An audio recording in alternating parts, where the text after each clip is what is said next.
Hi and welcome to this week's Three Legs Four Wheels F1 podcast. It's Paul here with Sean. Chris. And Lee. How are we all? Solid. Okay. Fine. Looking forward to the fun that is Monaco this weekend. All that on-track action, all those passes. You always want it to be better than you know it's going to be, don't you? You know not a great deal is going to happen during the race. You're just kind of hoping something kicks off, but it won't. I'm going to be that guy who says that we're going to have a really great Monaco Grand Prix for a change. Oh, the optimism. You've said that on the equivalent of this show for the last 6 years. Mm-hmm. I'm pretty sure you have anyway. No, that someone will probably go back and check. I don't think... Anyway, we'll get on to the Monaco Grand Prix later. We got other stuff to talk about yet before that. Yeah, we have. We've got a Grand Prix that isn't happening and an extra one that is. Turkey is now off the calendar, replaced with Styria 2.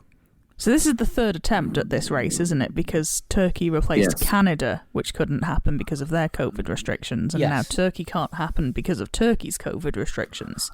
And they've also moved France a week forward, have they not, to make it a triple header? Yep, so we got a triple header with France involved. F1, you are spoiling us Ferrero Rocher style. Yeah, a double header and France. Yeah, I mean, that was the one good thing to come out of 2020. No French Grand Prix. Yeah, we did not miss it. And now we've got a French Grand Prix followed by 2 races at the same track, one of which, provided a decent race last year, but then the following week didn't. No. I've got to be honest, and I don't know if anyone's going to agree with me, I disagree with having to fill that gap with another Grand Prix. We've already got 23 on the calendar. There's no need to do a double header to fill that gap, because 22 would be fine, and even if we end up dropping down to 19 or 20, that'd still be fine. That's still more than a full season. So sponsors as well, though, isn't it? That's the thing. The sponsorship agreement's in place, and various deals that have to rely on a certain number of races. I mean, if you look at it, we're only 4 races into the season. And already we've had effectively 2 cancellations. Mm-hmm. All right, it's been the same race. But it could be that later on in the year we lose other races. I mean, there's nothing certain at the moment about the 4 races in the Americas. The 3 remaining races in the Americas. Yeah, the 3 races in the Americas and the Middle East is unknown, although I'm sure they'll find a way of making that happen regardless. Yeah, Japan as well. There's talk going on of them cancelling the Olympics. Ooh. I think with that, it's more to do with the sheer number of people that would have to come into Japan for the Olympics to go ahead, rather than anything to do with infection rate there. But they've just increased their lockdown measures as well. So we've got races that are looking slightly iffy, and I think the minimum number of races for TV contracts before F1 start having to pay money back is 16, which is why they were so keen on getting 17 races in last year. Yeah. So if 8 races get binned off the calendar, all of a sudden F1 have got to pay the broadcasters. Or go back to Bahrain and do the Squoval again. Now, that wouldn't be a bad thing. I mean, they're in the Middle East at the end of the season. Yeah, the only thing I'd argue about the Squoval is that it was only a good race because of the madness that went on with Lewis not doing it and George Russell being in the car. I don't think it was actually like a good race, was it? I would argue Sergio Perez would say it was a very good race. Yeah, plenty of passing going on. Yeah, but it was like it was fakey pass though, wasn't it? I'm not sure there was anything. I think I'd have found it quite boring if it wasn't for George actually being able to do this. I think that's a good reason to do it again, though, to see if it was just freak circumstances or if it is actually an interesting thing. Like with Baku, isn't it? We saw the crazy race in 2017, and then 2018, kind of also crazy. Yeah, that's fair. Yeah, I mean, that's not so bad, having a different layout at the same circuit, because it's a different layout. It's not the same race. But yeah, when you've got Austria and Styria back to Styria first, isn't it? And then Austria. It's just a little bit like, do you have to? Because to be honest with you, I don't think you do. I mean, they could always have they could have 2 French Grand Prix on different layouts. They could. One of them might be interesting. There has to be. Well, they've got 154 version to choose from, including the ones with sprinklers. Is that how many combinations there are at Paul Ricard? Something like that, yeah. Because it was the Paul Ricard Test Circuit, proprietor Mr. B. Eccleston for a while. Next to the Paul Ricard International Airport, proprietor Mr. B. Eccleston. Direct flights to Biggin Hill, a speciality. So what made it international? Yeah, probably. When they have two races at circuit that has to be identical because it's only got one layout that's long enough. There is a separate Austria layout that is used for, I think, World Touring Cars and DTM. Okay. But it misses out about 2/3 of it. That's not going to make it a very long lap, then, is it? Yeah, you take turn 1, you go halfway up the hill, and you turn right. Fun times. I think the best we can hope for here is a bit of weather for one of them, really. That's the only thing I think that would possibly make it 2 different races, is if there was a little bit of a sprinkle for one of them. Yeah. Yeah,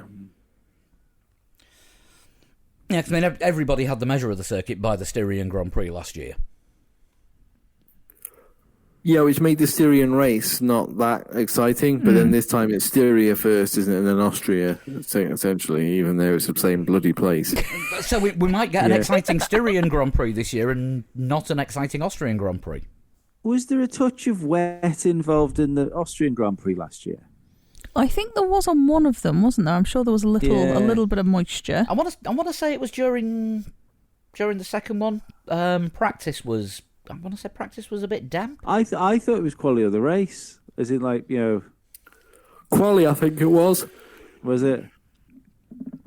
Yeah, I remember there being some sort of wet involved that made things a bit odd. I mean, F1 gave up on the option for the 71st anniversary Grand Prix as well.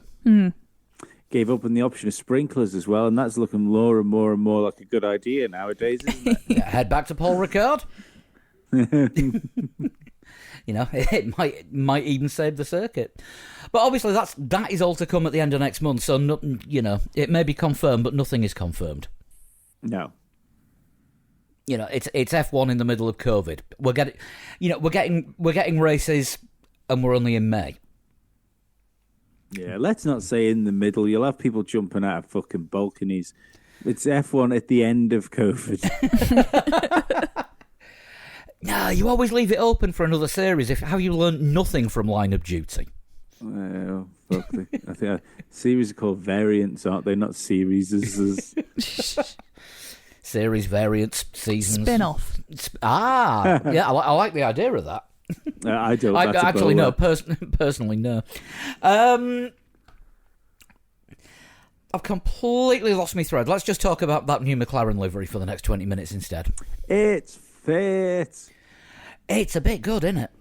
I'm a fan. It is Big good. Fan. I don't know if I needed the best part of a week to hype myself up for it. I think for a paint scheme, that level of embargo was a bit much.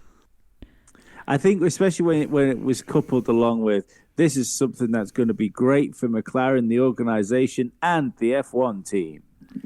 I think at one point they even said, and F1 in general. Well, I mean, it looks prettier now. Yeah, it looks great, don't get me wrong. But yeah, I was expecting like a Formula E team or something. I thought there was going to be something slightly more big. Yeah. Running a Formula E and a hypercar team out of the old headquarters where they had the press conference. Yeah, they did. Yeah, which is what made it a bit weirder as well. I thought at the beginning of it that when you saw the flash of the sports car in the Gulf livery, because I didn't realise what car it was at first. I thought it must be some sort of like hypercar series or something that they've worked out Lando could drive in. That's what I thought it was when that little video started, until you saw the car, obviously. But I thought that's the way it was going to go, that Lando was going to drive something else as well as Formula One. Yeah, pre-announced that Lando's going to be driving a Senna in next year's Le Mans. Yeah, something like that, yeah. But it is what it is, I suppose. Yeah, I mean, it's a cool livery. I mean, it dates back to 70s, I think, 60s or 70s with Porsche. But then, obviously, McLaren had their first road car in Le Mans in Gulf colours in the mid-90s. And McLaren have kind of carried it on since then. I think they had one of their more recent entries in Le Mans, I think, was in Gulf liveries as well. To bring that over to F1 team, I think is fantastic. It's one of the classic racing liveries. We said last year when they announced that they're tied up with Gulf, how cool would it be if they did a Gulf livery? Well, now they've done it. It looks fantastic. Yeah. And the only downside is I'm disappointed it's for the Monaco Grand Prix. Yeah. I mean, it's given them a chance to release some new merch as well. Which is nearly all sold out. I was going to say, hands up, who's managed to buy some yet? I was even thinking about buying a baseball cap. I don't do baseball caps. That's how much of the hype train I got caught up in. Yeah, but I'm not being funny. Formula One merchandise costs so much. It's like, it's not just even a bank transfer, is it? I've got to start cashing in fucking Bitcoin. I'm an NFL fan. I'm used to this kind of thing. I'm pretty sure the price of the hats was comparable to the price of a Kamoa hat. Yeah, the price of the jackets are comparable to the price of a car.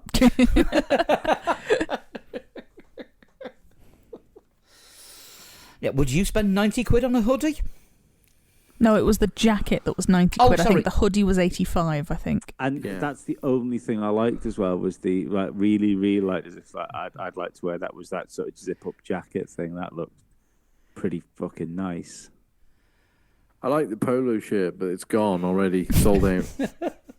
You're not going to be able to do your special and buy previous McLaren merch with this, are you? No. I think you'll be able to, but I think it might come at a cost. Well, buy previous McLaren merch cheap. Yeah, I got that Honda waterproof from McLaren for like 20 quid. It was great. Oh, your soft shell jacket that sounds like some kind of crab. Well, it was so soft shell it was almost transparent. But yeah, literally was just a waterproof, just to make sure you didn't get absolutely soaked. I'm guessing on some sort of log flume ride, because I can't think when else you'd wear something like that. Front row at SeaWorld? Yeah, maybe. Yeah, possibly. Yeah. Take me, Shamu. I'm covered in McLaren Honda gear. Yeah, first three rows may get wet. Oh, was that when 50 Shades of Grey was on at the cinema? When the DVD came out, they had a massive... 50 Shades of Grey? Yeah. Yeah, they had a massive display stand of them in our local supermarket, and it just so happened at the same time that they were also doing some floor cleaning, so I may have moved a caution wet floor sign to right in front of the stand full of DVDs. That's pretty funny. I like that. But do you know what I couldn't understand with the whole 50 Shades of Grey situation? Was everybody losing their minds? Yeah, like, the most crazy porn is available to everybody at any time now. Like, we've fucking stripped morals and worries away from the internet. You can download it all from TotalShuntVideoLibrary.com. Absolutely not. But I couldn't understand, like, if you want to go and watch porn, just go and watch porn. Don't, like, trick yourself into trying to pretend this is socially acceptable all of a sudden. Oh, it's because it's in a book. It's fine. Yeah, go buy fucking Slam It in Her Ass 6 or something like that, wherever it is you fancy. I mean, what was that? Sex Truck 10, was it, or something? Sex Truck 13. 13, there was a difference. Sex Truck 13, sorry. Difference Sex of 3. Truck 10 was where it was as far... was clearly as far as I got with that. Craziness. Yeah, just to point out that was in a job lot of DVDs that was on sale in a local auction house. That wasn't in anyone's private collection. We do know somebody who claimed to have read 50 Shades of Grey just for the plot, and I'm not giving any names away, but she's marrying a former podcast team member. I've read half for the of it. plot. For the plot, apparently there's a plot. I read half of it, but it was like being inside Paris Hilton's brain. Ooh. I've never seen the word "like" written down so many times. Christ. Yeah. I've got to admit that the film or the book or anything to do with it has ever sort of entered my universe. I have not partaken. No, like I said, it was in the house. I read half of it, and I had to tap out. We were having some building work done at work. Sounds like you were participating, Lee. We were having some building work done at work a couple of years ago, and someone had brought in a load of old books from home and left them in the kitchen just for people to read while they were on their break. And I walked in on one of the builders reading 50 Shades of Grey to the other one. That was a slightly weird moment. Couldn't tell if they were taking the piss or not. It depends if they carried on when you walked in. That it would have been. No, like, there was a definite like, oh, stop! joke. Someone else is here. Yeah, they meant it. I mean, if you want that kind of stuff, there's a new There's a new season of My Dad Wrote a Porno starting next Monday, which is pretty good. It's essential listening here. You know, we are confirmed belinkers. Anyway, we're doing an F1 podcast. We are. We've strayed. We kind of strayed into Patreon territory. We must do more Patreon shows at some point. Well, 50 Shades of Grey describes the Formula One grid in about 2015. Or Nico Rosberg's wardrobe. Yes. 50 Shades of Beige. We're going to go back to F1. I've lost me thread completely now. Was there anything else that we're going to talk about before we got into Romain Grosjean? Romain Grosjean, yeah. I'm lost for words with that.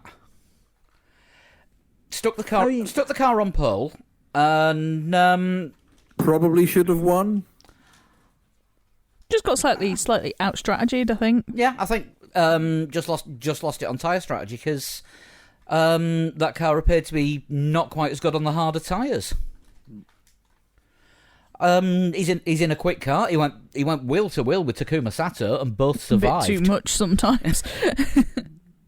So basically, it shows that IndyCar just isn't that difficult, doesn't it? You have a go then. No, I mean for Formula One drivers, I'm looking at you, Takuma Sato, two-time Indy 500 winner Takuma Sato. Yeah, people like Formula One drivers that go to IndyCar seem to do particularly fucking well. They do seem to adapt well, particularly to I'm looking the road at you, courses. Max Chilton. Well, no, you're not, because he couldn't even get into the US for the race this weekend. Haha, I got it. He tried. He just didn't get there in time. That is literally what happened. We were 15 laps in, and I was like, not seen Max Chilton on there. What's happened? Didn't even notice that he wasn't racing. Such a gentleman racer. But yeah, it seems to be. I wouldn't call it a step down, but I think the skill level needed for Formula One translates well to the skill level needed for IndyCar. I think it's like without. I know I'm going to make people angry here. I think it's definitely a step down for Formula One. I don't think you ever see a Formula One driver choose to go to Indy over Formula One.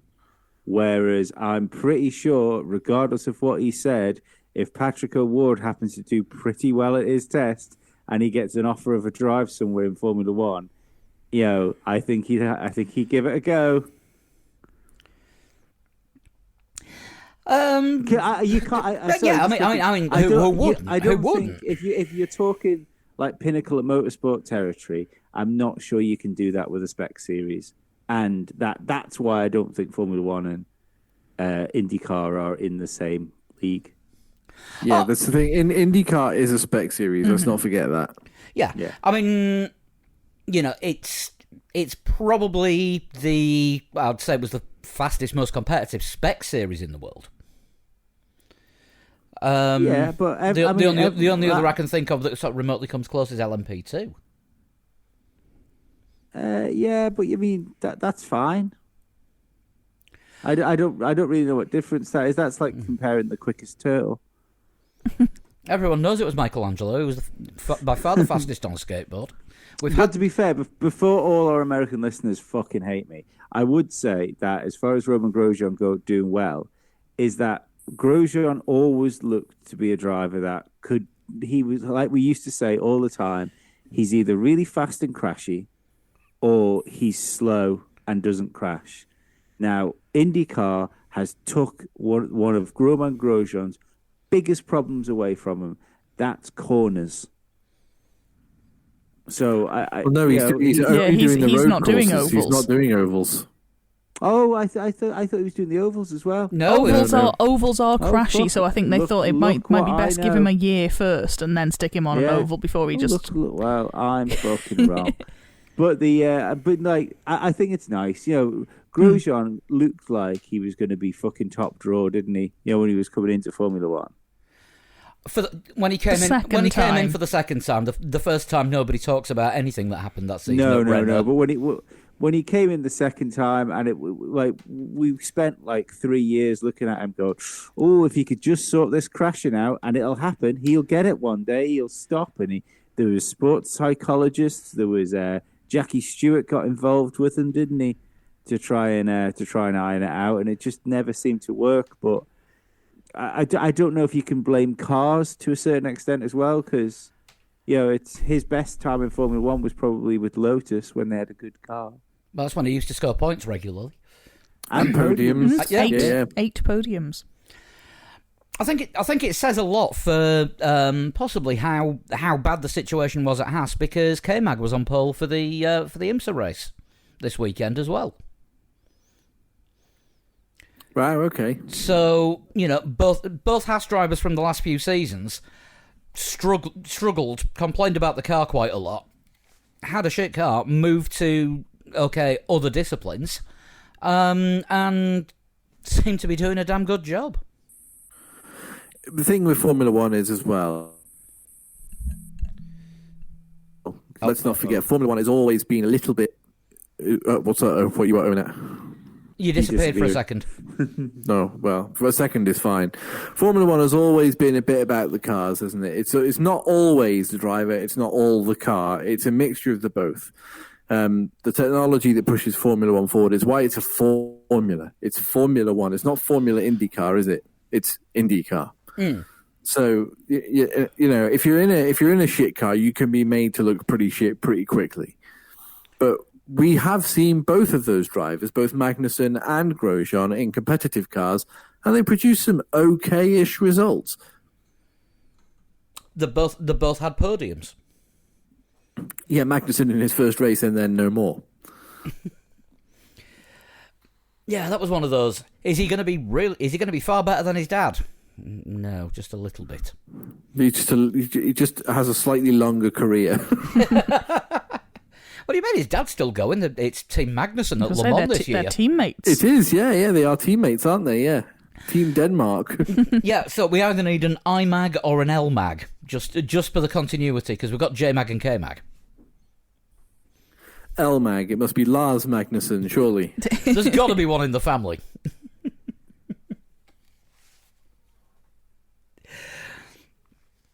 But yeah, I mean... Sorry. Technically, there is an LMAG, but she's only 3 months old. So it might be a little bit early for her. I mean, the race, the 24 hours, it's still 3 months off. If the cut-off age is 6 months, she's up for that. Don't tell Red Bull. They've already signed the next one that hasn't been born yet. MMAG. Magnus. Could be Magnus Magnussen. Would be a real racing mastermind. There you go. Yeah. Oh dear. Sorry. Moving on before Flood starts questioning life choices. Well, He made a bad one. He made a bad one 6 years ago. well, I was thinking, if you just imagine M-Mag, just crossing the line at the beginning of lap one. You never get a DNF. Nope. No, he'd never get a DNF. He started, so he was finished. Oh.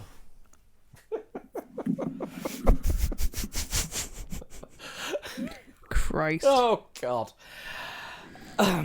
Should we talk about Monaco now? Why We not? could try.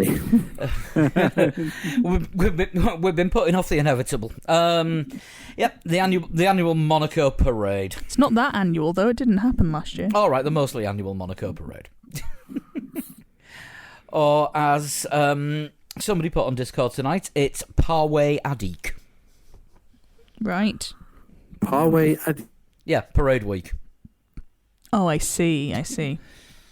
I really think that one's run its course now. I think the Raw Seek has been done. Yeah, so they keep calling it the jewel in the F1 crown, which they're going to continue to call it until somebody returns that £30,000 diamond from the Jaguar. No, I think, Monaco's a great test for driver skill. That's not in question. To do a fast lap around Monaco is difficult. To be the fastest lap around Monaco, even, obviously even more difficult. But the cars are too big to race now, which is why I think they should just go down 250cc shifter carts for one race, and this should be it. Yeah, I mean, something needs to be done. Have the Monaco Festival of Formula One where all the drivers do a parade lap in a classic car and you get lower series races. Contractually obligate them to be there and turn up and do a parade. Which is it doesn't have to be a championship event. You can have an event there, but it doesn't have to be a championship race. Now the problem with that is you get teams running it as an extra test because they'll be able to bolt some stuff onto the car that. Oh no! Testing for Hungary. Yeah, well, I was just going to say, bolting stuff on for a fucking test where no one goes quick enough to use aero is not going to do much for anybody, is it? Yeah, I mean, we haven't got a race last year to compare it to, so we don't know how these cars perform. But my guess is as paradey as the last 5 years. Yeah. I mean, the only thing I will say is I think it might get quite exciting if Lewis Hamilton and Max Verstappen are first and second, and we have a race of hang on, Bless you. Bless you. And we have a race of Hamilton chasing Max or Max chasing Lewis, because at least at some point. One of those cars is going to make a lunge that's either going to work or neither of them are going to finish. I think that's what's going to happen this weekend. I know Zach Brown has said it as well, hasn't he? That at some point they are going to make contact. I think it's going to be early on in the race, possibly for opening couple of laps. I feel that it's more beneficial to Max Verstappen right now where we are. Well, the way the championship seems to be going, it's more beneficial for Max to send one at Lewis and neither of them finish the race than it is for him to come second to Lewis. Yeah, because the gap. Yeah, but just the way it seems to be losing. But Lewis seems to be just steadily creeping away from Max, doesn't it? And if Max doesn't do something about that within the next two races, I think that might become a real problem for him. You know what's going to happen, and Chris, this one plays into one of your pretty regular theories. Regular theories with Chris. Okay. Okay. Max sends it on Lewis. Both of them spin out. Lewis limps back to the pits. Comes out in 15th. Max is toast. Lewis somehow manages to get back up to 10th. So in the end, he does his usual. He's had a crash, but somehow he's still managed to increase his lead at the top of the championship.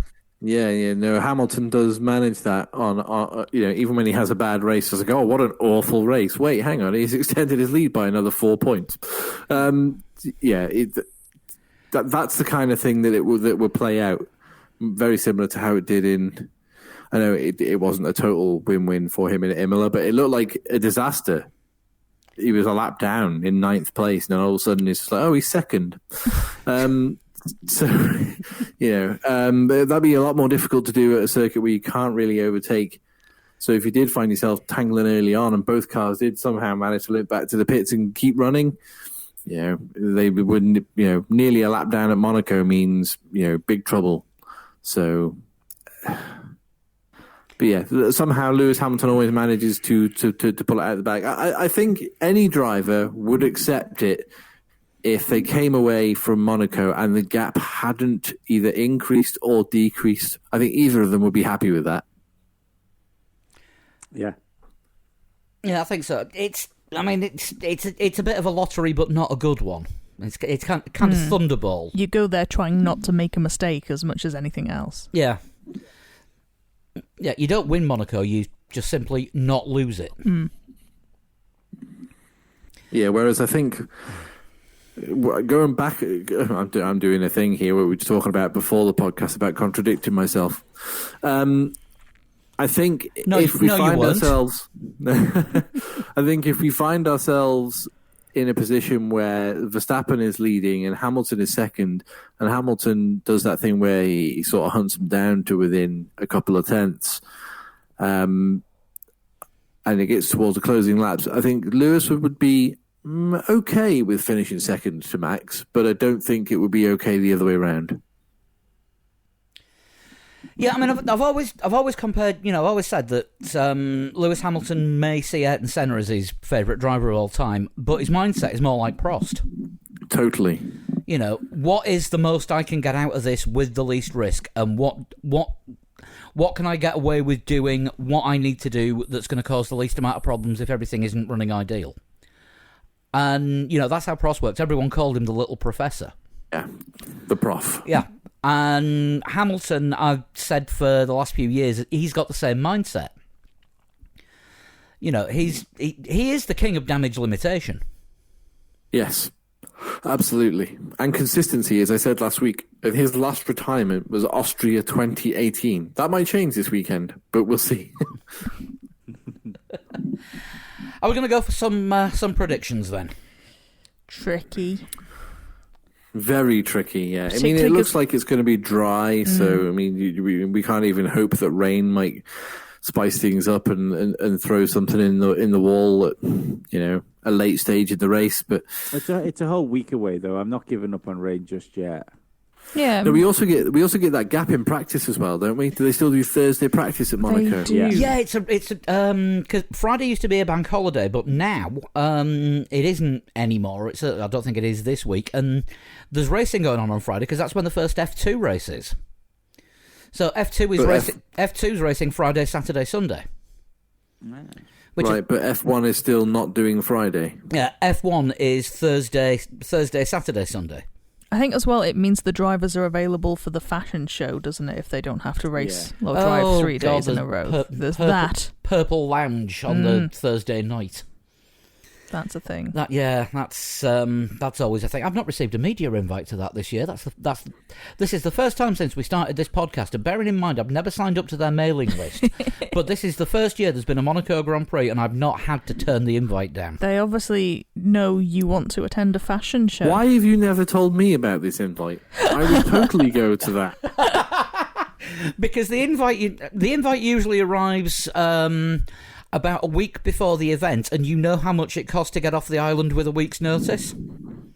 At that time of year, usually, yes. At the start of TT?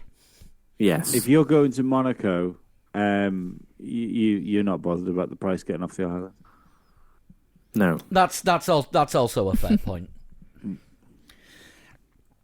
When I get next year's, if they send one through, or even if they do send one for this year, I'll forward it on to you with pleasure, Chris. Yeah, do so. Right, predictions. I've already got mine. I've got mine written down, so I'll go first for a change. I am going for a Hamilton win. Written down? Well, typed out. with ink and paper. Typed out. Okay. Hamilton win. Verstappen second. I'm going for Danny Rick third. Oh, He's got form around there, he does like Monaco. To be fair to him, and sometimes Monaco likes him. and it would be good to see the livery. Yeah. Because we all know how good one-off liveries look on the Monaco podium, David Coulthard. Is it the time to dig the Superman photo out again? When isn't it? Yeah, fair point. Well made. Right, who's up next? I will go for a Verstappen win, Hamilton second, and Perez third. Double Red Bull podium. Yes. I'm going to throw an extra one in for mine. Oh, what? There's 3 people on a podium. Who else do you think you're throwing in? Well, no, Charles Leclerc in fourth. Because this season he's come fourth, sixth, fourth, sixth. Right. So Leclerc in fourth. Doesn't like Monaco. Usually crashes. See, it's his home race, isn't it? But he's on my podium. Ah, okay. You see, I've got him getting it right this year for a change. Oh, you've got 4. I think Hamilton. Sorry, you got 4 steps on your podium as well. No, 3. But I think Hamilton and Verstappen may, I'm not saying they will, may take each other out of the podium positions, leaving it open for a Sergio Perez win, a Lando Norris second, and a Charles Leclerc third. The only issue I would say with that prediction is that Sergio Perez has said he thinks he can win, which sounds like dangerous talk. Oh no, he hasn't, has he? He has. That's my prediction. I mean, I felt I was being risky sticking him on the podium, but... I mean, Perez is taking Verstappen out, doesn't it? Let's be honest. And yet Bottas still somehow can't compete. I'm going for Lando Norris win. Charles Leclerc second. And Daniel Ricciardo third. I mean, that sounds like there's been shenanigans in that race, so I'd quite like to see it. Well, Hamilton and Verstappen take each other out. Lee and I are on the same page. In fact, no, sorry, I'm taking Ricciardo out because Ricciardo's issue is braking, and that's not good around Monaco, so Ricciardo's going to do badly. What did I say? Lando Carlos. Lando Charles. So Lando Charles Carlos then. Double Ferrari. Whoa. I don't think Perez is going to do very well. I think he's going to struggle again with the car. I think Bottas is going to be fucking Bottas. And I think Bottas could end up being a bit of a train and backing some people up who would potentially, if they could get past him, be better. I see him 4th or 5th. Yeah, sounds about right. And embarrassingly off the top 3, considering he's got better machinery. Likely. Chance of points for Williams this weekend? Potential. Because don't forget, George Russell missed a Saturday, and overtaking is a nightmare. Yeah. Mm-hmm. Yeah, a good crash or two. Yeah, there is that. There's also the fact that given that Monaco is a high downforce dependent circuit, and Williams appear to have solved their aero stalling issue, both drivers could find themselves qualifying quite well. Yeah, the only thing they need to worry about is high winds, because apparently the car is still struggling with that. It's fine, it's in a town, there's no high winds. Yeah, it's always beautiful in Monaco, isn't it? They don't have wind. It's too ugly, they don't allow it in, just like all the people. Yeah. I'm afraid you have British teeth. Get out. If you want to put your own predictions in for this weekend, just go to threelegsportwheels.com, look in the games section, and look for the Grand Prix Prediction League. Go for the top 3, pole position, fastest lap, how many DNFs or not classifieds, and will there be a safety car or not? Bearing in mind we're 4 from 4 this season, and it's a very windy, tight one car wide in places track and Mazepin. And as Martin Brundle said last time out, they like to get the safety car out because this year it's sponsored. Yeah. Yeah. Yeah, I think we'll have to change that to when will the safety car come out. See, that's an interesting thing as well. Has anybody seen Gunther Steiner's advice to having two rookies at Monaco? It was stay away from the barriers. Sure, yeah. Here's Seems an good. interesting one. Let me get this right. George Russell, in his this, I was just thinking because we were talking about Williams' points. George Russell in GP2 in his GP2 year in 2018 didn't finish either race because he crashed. What, in Monaco? Yeah, I just found that interesting. And Playing too hard. And of course, this is the first year back at Monaco for F2 since then as well. Mm-hmm. Which still means I'm going to take my iPad to work on Friday and watch it there, because our IT department won't put a TV feed on one of our 60-inch monitoring screens. Boo. Oh, hang on, I'm in the IT department. I really should just get round to doing it myself, shouldn't I? Yeah, you should really. Yeah, I'll get that sorted. I'm watching it on the TV. Who cares if 300 Cerbers are all crashing at the same time? Formula 2's on. Far better. Probably your boss, I would think, but just saying. Yeah, he might not be too happy. Forget him. Is it shunting time? I know we're on for a short show tonight, but there hasn't been really masses to talk about. It's quality We'll over talk about 50 quantity. Shades of Grey for half an hour. Exactly. Yeah, it's like quality over quantity today. Let's shunt it. Right, this one was sent in by Tony Lynch. Hiya, Tony. That sounds like a It sounds like a really easy wrestler's name for Lee to pronounce. It does, doesn't it? Feel he might have made it up just to help me out. Number one, I was born Yay. Yes. in 1949. Ooh. Right. Okay. So very old. Like the Monaco Grand Prix. Or is that even older? I started my racing career in 1979, winning the Celebrity Grand Prix of Long Beach. Ooh. 30 is very late to start a... Like, if you're a celebrity, though, Yeah. it's fine. Like, look at Patrick Dempsey. I think he was probably sort of late 30s, 40s by the time he started doing Le Mans. Yeah, that's true. My professional racing debut was at the 24 Hours of Daytona, 10 months after my first race finished. After my first race, finishing 56th. I would like a guess, please. So... Celebrity racer. Is this too old to be your man from Wham, Andrew Ridgeley? yeah, except for the one in, what was it, 1949? Yeah, that so he would would have be- been in his I don't- 40s. I feel like we're probably looking the other side of the Atlantic here. Based on sort of a celebrity race in Long Beach and a debut at Daytona. Yeah, 72-year-old acting type. Obviously, too young for Steve McQueen.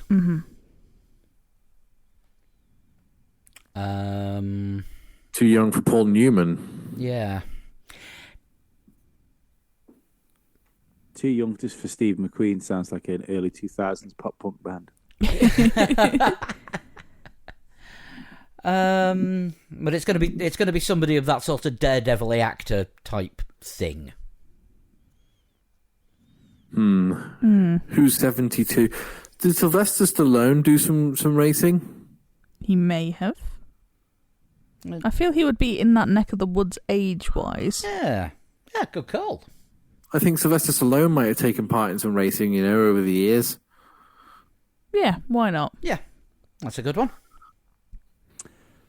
Number 4. I competed in the Camel GT series through the 1980s and had one race in a World Sports Car Championship driving the March M1. It's sounding less like Sylvester Stallone now, somebody who's actually had a little bit of a career in the racing. Yeah, Yeah. somebody who's good. Yeah. So definitely not Andrew Ridgeley. my best finish in that series came in 1986 when we're finishing runner-up in the championship with 2 class wins at the 12 Hours of Sea. So yeah, not shit. And G.I. Joe's Grand Prix. How is that a thing? G.I. Joe's Grand Prix. How is that words I just said in relation to professional motorsport? I mean, it's like G.I. Joe will have sponsored the race, I'm imagining. Well, you put your Action Man on top of your Scale Extric and you let it go. It sounds like a Micro Machines track. It does. Number 6. Yes, please. I was offered a drive in 1981 NASCAR Winston Cup Series with the Dygard Motorsport? Dygard. Dygard, okay. Dygard, yeah, something like that. Probably not American enough, but how about Nick Mason? He's about from Pink Floyd. He's about the right age, collects Ferraris, has raced at Le Mans. Yes. Yeah, this is not an unreasonable concept. Yeah, that could be. Should we go for that for the second guess? Definitely. Yeah, why not?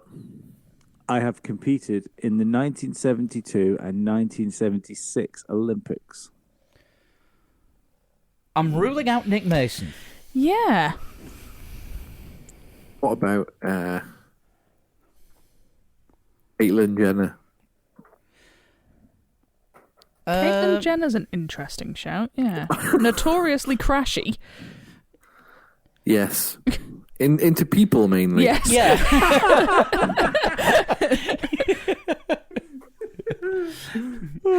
and of all things to be while running into somebody on the phone to a lawyer at the time. Yeah. Ah, okay. Hey, I can see how that went. Hey, you're going to have to put you on hold. I'm going to have to put you on a bigger retainer. Ooh, do you know anyone who specialises in defending accidents? By the way, it can't be you. That'll be conflict of interest. You're technically now a witness. Yeah, I mean, Caitlyn Jenner was definitely in the 76 Olympics because... Sorry, just quickly on the phone to a lawyer. Just a quick question, Gary. Is there any chance I can identify her as not being a murderer?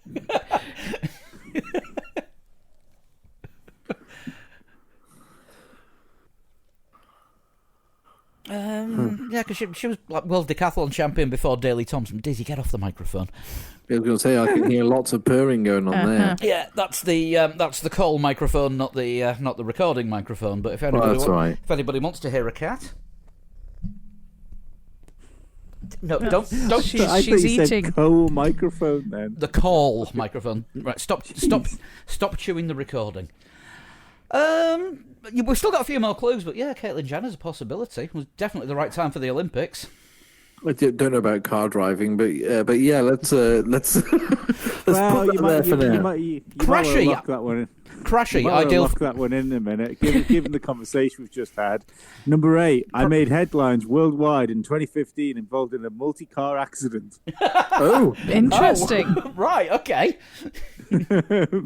Okay. 9, since leaving World Sports, I have forged a highly successful film and television career, and I was the recipient of the Woman of the Year award in 2015. Oh shit, I accidentally got it. I wouldn't say highly successful film career. I do not know of the Caitlyn Jenner or even back in the day Bruce Jenner film career. The Village People movie, Can't Stop the Music. Oh. It's as bad as it sounds. That does not sound good. Dizzy, stop being a tit. So Flood, you asking the question? Well, yeah, I don't want to, give the wrong name, but are you currently Caitlyn Jenner? Well, through this shunt, as to not dead name anyone, I believe I have been both Bruce and Caitlyn Jenner over the course of this storied human being's time. Never knew she'd done racing. No, I was not aware. There you go. You learned something new. Yeah. You do. Yeah, decathlete, definitely. Terrible at acting. Again, only very, very briefly seen Caitlin in her former guise on the Keeping Up with the Kardashians TV show, which somebody that I used to share a house with watched religiously. Jesus I'm not sure I'd call it acting on that either. It's sort of parody of yourself, isn't it? Well, I think it's acting, if I'm perfectly honest. I remember never having seen an episode. All I can say to that is, you poor bastard. I remember seeing an interview with one of the people from Keeping Up with the Kardashians. They're not. They are not people. Wow. And they were asked, like, "Well, is it all scripted?" And the clearly fucking weapons grade genius turned around to this person and said, "No, it's not scripted. They just tell us what to say." I was like, I was thinking, not scripted because you can't read, can you? No, it's pronounced Kanye. I think you'll find it's just pronounced ye these days. That's good. That's really, really good. That was a really good shunt, actually. Mm. Even if it wasn't accidentally guessed one. I mean, you guessed it. Like, how can that be an accident? It can't be an accident. That was just guessed it prior to the accident. Hey, fuck yeah. I mean, if there's an expert on accidents, nice. I mean, I just got to say, if there's an expert on accidents, I mean, we already kind of mentioned one. Moving swiftly. Well, when you look at Caitlin's daughters, she's an absolute expert on accidents. Moving swiftly away from the scene of this particular crime, how do you send a shunt in? You can tweet me in a private message at a total shunt, or you can send me a DM on Instagram. I am also at a total shunt on that. And lawyers can send their any legal paperwork to their own bins. Yeah, send any paperwork you want to John Smith at johnsmith.com. I don't think any of that was liable. I think it could have been, and I think that's what your man might have been thinking that sent it to me. Person, we shouldn't actually assume anything now, should we? No, but Tony is a multi-gender name. Could have been a fucking cat. It's 2021. Yeah, person. No, because it could have been a cat. Be a life form. While he dissolves into a spiral of confusion, if you want to get in touch with us, send anything in for the mailbag, especially after the upcoming race in Monaco at the weekend, drop us a line, 3legs4wheels@gmail.com, and send reserve shunts into there for weekends when Lee's too tied up in his own mind to actually podcast. Most times. Do you know what has just tied me up in my own mind? I've just noticed on the software we use to record this podcast, we are 3 of a possible 100 guests. Wow. Could you imagine being in a 100-person voice call? Headache. I can feel the migraine coming on now. That's what hell sounds like. Mm-hmm. We had to do multi-person Zoom calls at work throughout lockdown, and there was maybe 8 of us maximum at any one time. Fucking hell. Too many. Just, everyone screaming like a banshee, everyone feeding back. Nothing was achieved. My boss is fantastic on Zoom calls because he never quite gets it right where he sits square on with the camera. So there's always half of his face showing on the screen, and I don't know how you can tell, because how he can't tell, because when you're looking at the screen you see your own sort of in window thing, don't you? Yeah. So just no, make sure you can see yourself and then we can see you. It's like our health minister when it looks like the bottom half of his face or the left half of his face. Side. Yeah, it's quite funny. Oh, I'm on the camera. It's no, you're really not. No, he just points aside to the camera that doesn't look like it's had a stroke that day. Where was I? Yeah, if you want to get in touch with us on the socials, it's at Three Legs Four Wheels on Facebook, Twitter, and Instagram, and individually on Twitter we are at Sean Cowper, at Flood21, and at Pablo100. We'll be online over the course of the weekend, trying to stay awake during Monaco. Send coffee. Look us up on Discord, we're on there, and some stuff about iRacing as well, and good luck to everyone that's doing the iRacing Indy 500 open setup this weekend. I hope you do better than I did at the fixed one last weekend, where I managed precisely 1.5 corners. So the real Indy 500 is usually on Monaco Day, but it's actually the week after, is it this year? Yeah, it's the week after. So and it's a bank holiday the day after, so we can drink our way through it. Yeah, and not having a bank holiday after Monaco feels weird. It does. I don't know when bank holidays are anymore. I've lost track. Charity Aid, isn't it, that Sunday? I'm playing that. On Indy Day or Monaco Day?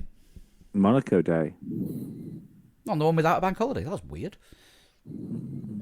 Anyway, we'll see you next week. Stay safe. See you soon. Bye. Bye. Bye.